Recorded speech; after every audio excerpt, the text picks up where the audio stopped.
मेरा नाम सानिया है और मेरी उम्र 22 साल है। हम घर के 6 अफराद हैं। अम्मी, अब्बू, मेरा बड़ा भाई जिसका नाम अली रजा है, मेरी भाभी और मेरी छोटी बहन शगुफ्ता। मेरा ताल्लुक मिडिल क्लास फैमिली से है। हम अपने दादा के मकान में रहते हैं जो कि बहुत पुराना हो चुका है। मेरे भाई का अपना होटल है जिससे आजकल भाई को बहुत मुनाफा हो रहा है। होटल के मुनाफे को देखते हुए अम्मी अब्बू ने सोचा कि क्यों ना नया घर ले लिया जाए, क्योंकि ये घर बहुत छोटा भी था और बहुत पुराना हो चुका था। चूंकि अब्बू रिटायर सरकारी मुलाजिम हैं, तो अब्बू ने यही प्लान बनाया कि दादा के इस मकान की मुरम्मत करा के इसको किराए पे दे देते हैं।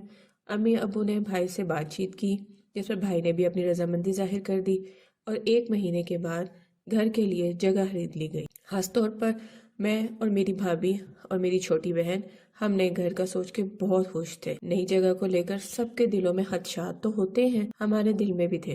लिहाजा अब्बू किसी ने मशवरा दिया कि घर तैयार करने से पहले बकरे का खून जगह पर बहा दो, सदका भी उतर जाएगा और अल्लाह बिलाएं भी टाल देगा। फिर अब्बू ने ऐसा ही किया। पहले वहाँ बकरा ज़िबा किया और सारा गोश्त गरीबों में तकसीम कर दिया। इसके बाद घर की तमीर का काम शुरू हो गया। घर की तमीर के दौरान 3 माह बाद हमारा घर मुकम्मल जब हो गया तो हम खुशी खुशी अपने नए घर में शिफ्ट होने के लिए बेताब थे। जब काम मुकम्मल हुआ तो हमने अपने पुराने घर का सामान नए घर में शिफ्ट कर लिया और पूरे घर की मुकम्मल सेटिंग की। अब्बू ने शगुफ्ता से कहा, भाई मेरी छोटी गुड़िया बताएगी कि घर कैसा बना है। शगुफ्ता 7वीं जमात में पढ़ रही थी। बोली, अब्बू सच पूछें तो मुझे यकीन ही नहीं आ रहा कि हम इतनी जल्दी अपने नया घर बना लिया है और हम उसमें आ भी गए हैं। भाई ने कहा, दरअसल ये घर मेरी छोटी बहन के नसीब से ही तो मिला है। हम सब ने खाना खाया, पूरे दिन के थके हुए थे। बड़े भाई और अब्बू ड्राइंग रूम में ही सो गए, जबकि हम तमाम हवा 3 साथ वाले कमरे में जाके सो गई। जैसे ही रात के 12 बजे तो घर की छत में कुछ टपकता हुआ महसूस हुआ। ड्राइंग रूम की लाइट ऑफ थी, जिसकी वजह से पता न चल सका कि आधी रात को छत से क्या टपक रहा है। छत से टपकता हुआ पानी मेरे अब्बू के सर पर टपक रहा था। अब्बू उठे और लाइट ऑन की। भाई की भी आंख खुल गई। भाई आंखें मलते हुए उठ बैठे और बोले, क्या हुआ अब्बू? अब्बू ने अपने माथे पर हाथ मारते हुए कहा, पता नहीं बेटा, मगर जूं ही अब्बू ने अपनी गीली उंगलियों को देखा तो वो हैरान रह गए। अली ने ये क्या है? अली भाई भी उठकर बैठ गए, मगर जैसे ही अली भाई ने अब्बू पर नजर डाली, उनकी चीख निकल गई। चिल्लाते हुए बोले और अब्बू की तरफ आए, अब्बू वहाँ से हट जाएं। शोर की आवाज सुनकर हमारी भी आंख खुल गई। हम सब उठकर ड्राइंग रूम की तरफ भागे। जैसे ही हम ड्राइंग रूम में पहुंचे, अब्बू को देखते ही हमारे ओसान खता हो गए। अब्बू के सर पर खून लगा हुआ था, जिसे देखकर हम सब डर गए। अब्बू ने छत की तरफ देखा तो वहाँ से खून के कतरे टपक रहे थे। अम्मी भी हमारे वैसे ही कमजोर दिल की मालिक थी। उन्हें चक्कर आया और वो बेहोश हो गई। अब्बू ने कहा, अली बेटा, आप अम्मी को फौरन अस्पताल लेकर जाओ। हम सब अम्मी को अस्पताल लेकर आ गए। तकरीबन सुबह के 5 बजे थे। अम्मी को होश आ गया। डॉक्टर ने कहा, फिक्र की कोई बात नहीं है, थकन और ज्यादा काम की वजह से ही बीपी लो हो गया था, लेकिन कम से कम 3 घंटे मजीद अस्पताल में रखें और उसके बाद हम अपनी तसल्ली करके इन्हें डिस्चार्ज कर देंगे। उन्होंने अम्मी को ड्रिप लगाई, जिसके असर से अम्मी को नींद आ गई। अब्बू ने कहा, ठीक है डॉक्टर साहब, आप जब तक कहेंगे हम यही रहेंगे। डॉक्टर के जाने के बाद अब्बू ने कहा, अली बेटा, मैं जरा घर जा रहा हूँ, तुम लोग अस्पताल में ही रहो। मैं नमाज अदा करके सबके लिए नाश्ता लेकर आऊंगा। मैंने भी साथ चलने के लिए कहा तो अब्बू ने मना कर दिया और बोले, बेटा तुम परेशान मत हो, मैं सब कुछ कर लूंगा। अब्बू घर चले गए। सुबह के 7 बज चुके थे। अम्मी नींद से जाग गईं। जागते ही अम्मी ने अब्बू के बारे में पूछा। भाई ने मुस्कुराते हुए कहा, अम्मी मैं अब्बू को फोन कर देता हूँ कि वो आप उन्हें याद कर रही हैं। भाई ने अब्बू को लगातार कई कॉल्स की, लेकिन अब्बू ने फोन ही नहीं उठाया। भाई ने मुझे कहा, सानिया मैं अब्बू को लेने के लिए जा रहा हूँ, तुम अम्मी के पास ही रहो। भाई घर पहुँचा तो देखा अब्बू खून में लथपथ ड्राइंग रूम के फर्श पर औंधे मुंह पड़े। भाई ने अब्बू को उठाने की कोशिश की, मगर अब्बू हमेशा के लिए हमें छोड़कर जा चुके। भाई ने मुझे फोन किया। भाई बुरी तरह से रो रहे थे। मैंने कहा, भाई अल्लाह खैर करे, आप रो क्यों रहे हैं? भाई ने कहा, सानिया जल्दी से अम्मी को डिस्चार्ज करा के घर ले आओ, अब्बू इस दुनिया में नहीं रहे। ये कहकर भाई ने फोन बंद कर दी। मेरे दिल पर तो जैसे कियामत गुजर गई। मैंने जल्दी जल्दी अम्मी को अस्पताल से डिस्चार्ज करवाया और हम घर पहुँच गए। हम घर पहुँचे, मगर अब्बू जो हमारे लिए नाश्ता लेने के लिए आए थे तो वो भी अब इस दुनिया में नहीं रहे थे। भाई ने چچا کو فون کیا اور تدفین کی تیاری شروع کر دی۔ ابو کی تدفین کے بعد سب رشتہ دار اپنے اپنے گھر چلے گئے۔ چچی ہمارے پاس رکنا چاہتی تھی مگر ان کے بچوں کے پیپرز ہو رہے، اس لیے ان کا بھی گھر جانا بہت ضروری تھا۔ چند دن اسی غم میں گزر گئے۔ چند دن بعد ہم اپنے اپنے کمروں میں سو رہے۔ رات کے جیسے ہی 12 بجے گھر کی چھت سے پھر خون ٹپکنے لگا، لیکن اس بار خون کے قطرے امی کے کمرے کی چھت سے ٹپک رہے تھے۔ خون کے قطرے امی کے ماتھے پر گرے۔ امی بڑبڑا کر اٹھ بیٹھی۔ خون کے قطرے دیکھتے ہی چیختے چلانے لگی۔ امی کی آوازیں سن کر ہماری بھی آنکھ کھل گئی۔ ہم سب امی کے کمرے کی طرف بھاگے۔ اسی اثنا میں امی دروازہ کھول کر باہر چلی گئیں۔ ان کے ماتھے پر خون دیکھ کر ہم سب کے اوسان ہتا ہو گئے۔ بھائی نے امی کو پکڑا اور بولا، امی یہ سب دوبارہ؟ بھائی امی کے کمرے میں گئے، چھت سے خون کے قطرے ٹپک رہے تھے۔ اتنے میں امی کمرے میں لگے ہوئے شیشے کے سامنے آ گئی اور جب انہوں نے اپنے ماتھے پر خون دیکھا تو وہ پھر سے بے ہوش ہو گئی۔ بھائی چلائے، ثانیہ جلدی کمرے میں آؤ۔ ہم جو اب تک ڈرے سہمے باہر کھڑے تھے اندر گئے اور بھائی کی بات سنی۔ بھائی نے کہا، سمیرا امی کو سنبھالو۔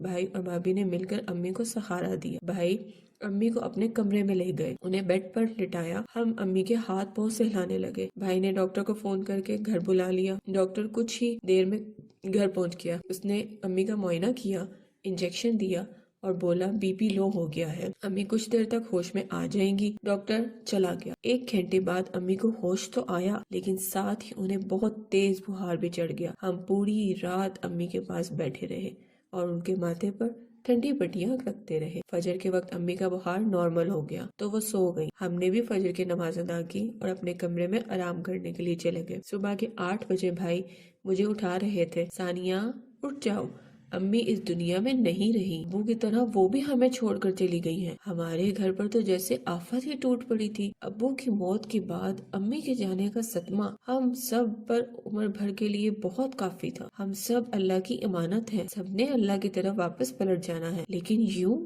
اچانک اپنوں کے ناگہانی موت کے صدمے سے باہر نکلنے میں برسوں بیت جاتے ہیں۔ امی کے کل سے فارغ ہو کر چچا نے کہا، علی بیٹا، بھائی اور بھابھی کہ ایسے چلے جانے کا صدمہ بہت ہے اور یہ بلایا نہیں جا سکتا، لیکن بیٹا مجھے تم سب کی فکر ہو رہی ہے۔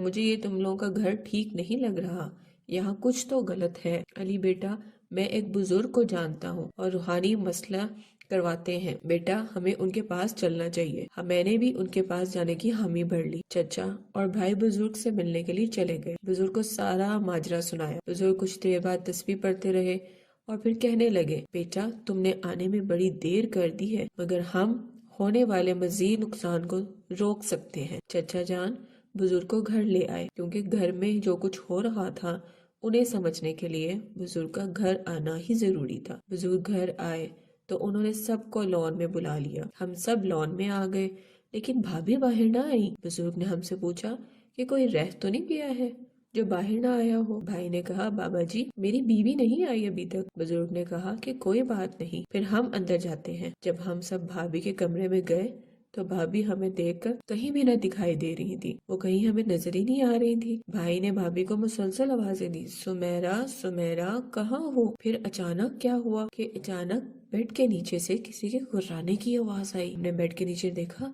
تو بھابھی سرخ کنگارے لیے آنکھیں اور ہمیں غصے سے دیکھ رہی تھی۔ میری اور شگفتہ کی تو جان ہی نکل گئی۔ ہم فوراً پیچھے ہٹ گئے۔ چچا جان خود پریشان تھے۔ اچانک بھابھی بیڈ کے نیچے سے نکلی اور انہوں نے بزرگ پر حملہ کر دیا۔ بزرگ سنبھال نہ سکے، دیوار کے ساتھ جا پڑے۔ میں اور شگفتہ بھاگ کے کمرے سے باہر نکل آئے۔ بھائی، چچا اور بزرگ اندر ہی تھے۔ اچانک دروازہ خود بخود بند ہو گیا۔ کمرے کی کھڑکی کھلی ہوئی تھی۔ شگفتہ تو سہم کر نیچے ہی بیٹھ گئی جبکہ میں کھڑکی سے کمرے کے اندر دیکھ رہی تھی اور ڈر کے مارے میری بھی ٹانگیں کانپ رہی تھی۔ بھابھی چیخنے چلانے لگی۔ وہ بزرگ دوبارہ حملہ کرنے لگی تھی کہ بھائی نے انہیں پکڑ لیا۔ بزرگ نے اپنے ارد گرد ایک دائرہ بنایا، بھائی اور چچا کو دائرہ کے اندر بلایا۔ بھائی نے بھابھی کو چھوڑ دیا اور خود بھی دائرے کے اندر چلے گئے۔ بھابھی اپنے بالوں کو نوچتے ہوئے بیڈ کے نیچے گھسنے ہی لگی کہ بزرگ نے کچھ پڑھ کر بھابھی کی طرف پھونک دیا۔ بھابھی چلائیں، دفع ہو جاؤ یہاں سے، دفع ہو جاؤ یہاں سے۔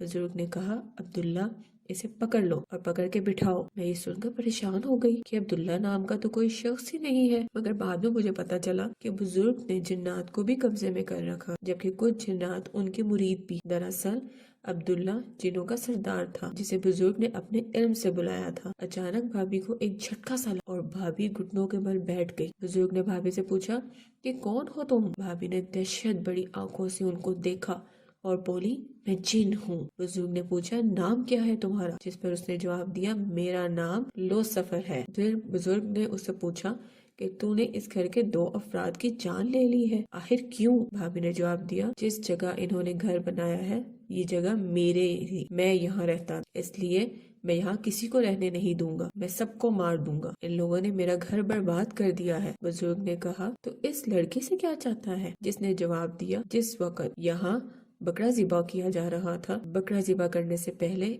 इस औरत ने मेरी जादुई चिड़िया पर छुरी चला दी थी। उस जमीन पर बकरे की खून के साथ मेरी चिड़िया का भी खून शामिल है। मैं इन सबको मार दूंगा और अपनी चिड़िया का बदला लूंगा। भाभी की इस बात से मुझे याद आया कि बकरे की ज़िबा होने के वक्त हम भी यहाँ पहुँच गए हुए थे। अब्बू और भाई के लिए आने में कुछ देर थी। अभी यहाँ आए, भाई ने छुरी, चादर और सारा सामान रखा हुआ था। हम वापस आपस में हंसी मजाक करने लगे। अचानक भाभी ने छुरी उठा ली और नीचे चलाते हुए जैसे वो जानवर ज़िबा कर रही थी, बोली, ऐसे करते हैं बकरा ज़िबा, मुझे दे दिए पर सिर्फ 2 मिनट में ही ज़िबा कर देती हूँ। इसके बाद भी भाई आ गए। करीब ही मामू का घर था।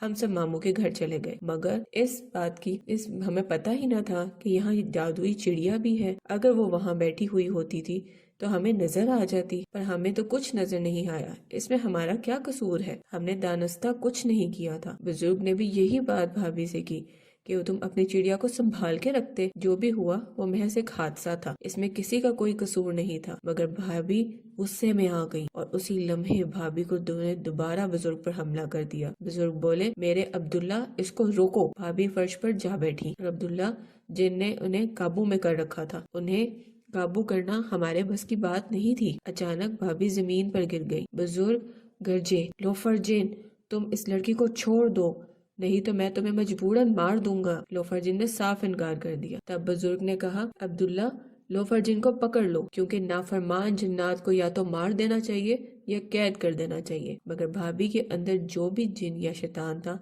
वो बहुत ताकतवर। देखते ही देखते भाभी हमारी नजरों के सामने से गायब हो गई। भाई ने, जो सख्ते की हालत में ये सब कुछ देख रहे थे, बुजुर्ग से कहा, अली बेटा, बहनों को फौरन यहाँ बुलाओ। मैं खुद भी जो देख रहा हूँ वो बहुत गलत है। मैं भी खिड़की के बाहर सब कुछ देख रही थी।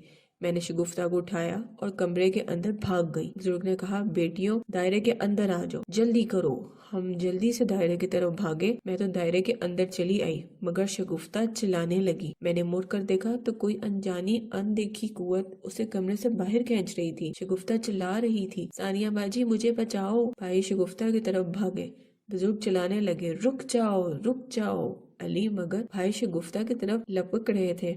उन्होंने शगुफ्ता का हाथ पकड़ा हुआ था। इससे पहले कि हम कोई नया सानिया बर्दाश्त करते, बुजुर्ग दायरे के अंदर से निकले और वो मुसलसल कुछ पढ़ रहे थे। उन्होंने शगुफ्ता की तरफ कुछ फूंका और चिल्लाए, अब्दुल्ला, कुछ करो, इस बच्ची को बचाओ। भाई शगुफ्ता को पूरी कुव्वत से अंदर की तरफ खींच रहे थे। अचानक शगुफ्ता कमरे के अंदर आ गिरी। भाई ने शगुफ्ता को उठाया और इस दायरे के अंदर ले आए और बोले, सानिया, शगुफ्ता को उठाओ, इसे दायरे के अंदर लेके आओ। कुछ भी हो जाए, इस दायरे से बाहर तुम दोनों नहीं निकलोगे। चचा बोले, बाबा, खुदा के लिए कुछ करें। भाई बुजुर्ग से हाथ मुहातिब हुए, बाबा जी, मेरी बीवी को बचा लें। बुजुर्ग ने कहा, बेटा घबराओ नहीं, मैं पूरी कोशिश कर रहा हूँ। इतने में ड्राइंग रूम से भाभी के जोर जोर से रोने की आवाजें आने लगी। भाई ने कहा, बाबा कुछ करें, मेरी बीवी बहुत तकलीफ में है। बुजुर्ग ने कहा, बेटा, एक बात याद रखना, जब तक मैं तुम्हारी बीवी के अंदर मौजूद जिनको पकड़ नहीं लेता, तब तक तुमने उसके करीब नहीं जाना है। भाभी जोर जोर से रोने लगी। भाई, चचा,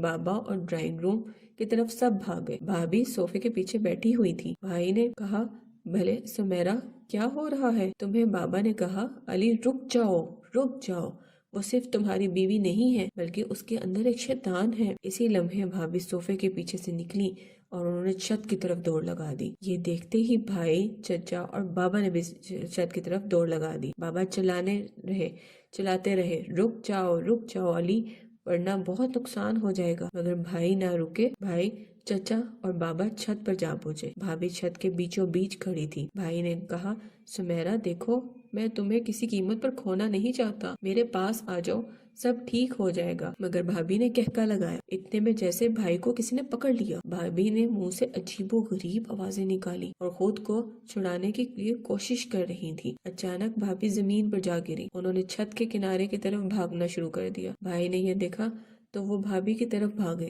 اور چلائے، رک جاؤ سمیرا، تم کہاں جا رہی ہو؟ بھابھی چھت کے کنارے پر پہنچی۔ انہوں نے چھت سے چھلانگ لگا دی، مگر تب تک بھائی نے بھابھی کا ہاتھ پکڑ لیا تھا۔ بھابھی چھت سے لٹکی ہوئی تھی۔ شور شرابہ سن کر تمام محلے والے جمع ہو گئے۔ بابا اور چچا بھائی کی طرف بھاگے۔ انہوں نے بھائی کے ساتھ مل کر بھابھی کو چھت کے اوپر کھینچا۔ بھابھی اوپر آتے ہی بے ہوش ہو گئی۔ تب بھائی نے بھابھی کو وہیں نیچے لٹا دیا۔ ہمارے پڑوسی اندر آنے لگے، مگر ڈرائنگ روم کا دروازہ خود بخود بند ہو گیا۔ خوف کے مارے ہم دونوں بہنیں دائرے کے اندر ہی ایک دوسرے سے چپکی بیٹھی تھی۔ یا اللہ، یہ ہم پر کیسی آفت آ گئی ہے؟ بابا نے پکارا، عبداللہ جلدی کرو۔ وہ پڑھائی کر کے مسلسل بھابھی پر پھونک رہے تھے کہ اچانک بھابھی کے قریب ایک سایہ نظر آنے لگا، جیسے اس سائے کو کسی نے پکڑ رکھا ہو۔ بابا نے اپنی جیب سے ایک پڑیا نکالی، اس میں وہی راکھ تھی۔ بابا نے وہ راکھ اس سائے کی طرف اچھال دی۔ اسی وقت اس سائے کو آگ لگ گئی اور چیخنے چلانے کی آوازیں آنے لگی۔ تھوڑی دیر میں وہ آگ